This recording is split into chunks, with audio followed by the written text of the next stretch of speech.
The handstand push-up is a captivating display of strength and balance. It's an awe-inspiring maneuver that harmonizes athleticism and poise, showcasing the human body's remarkable capacity for physical mastery.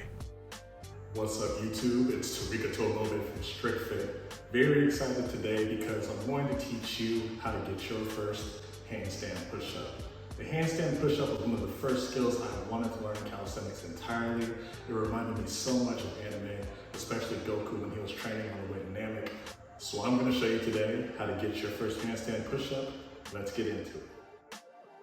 As a prerequisite, you want to be able to hold your handstand for at least 10 to 12 seconds. If you're having trouble, please check this video out on my page. As with any calisthenics skill, we're going to focus on injury prevention, so I'm going to stretch my wrists first. If you need a stretching routine, please check this video out on my page.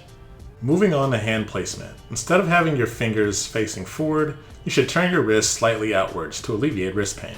The first two exercises that I'm going to walk you through should be used as a warm-up, starting off with squat to pikes. I think this is an excellent maneuver to really warm up your wrist joints, shoulders, and hamstrings for the movement. Following up, I have pike holds. I'm really focusing on pushing out through my shoulders over ears while keeping my legs and core flexed for the movement.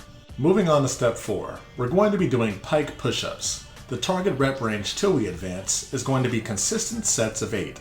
Once you can complete that, you can move on to the next step in this tutorial. If you have any problems with doing your pike push-up, I strongly urge you to check out this video on my page. It's going to be under my Push Pro playlist.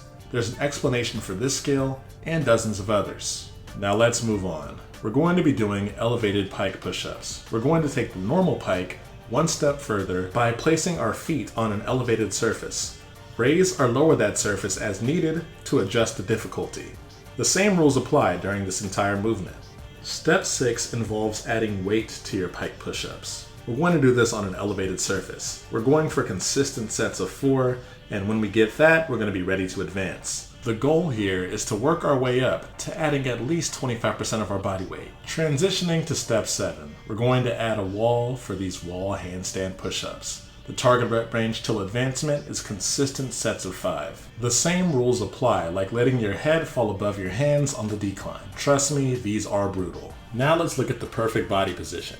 As we decline, our body's going to sit at an angle, and we're going to be applying tension to all of these working muscles to keep a straight position. To practice that body position, you should work on bent arm holds like the bent arm handstand and headstand.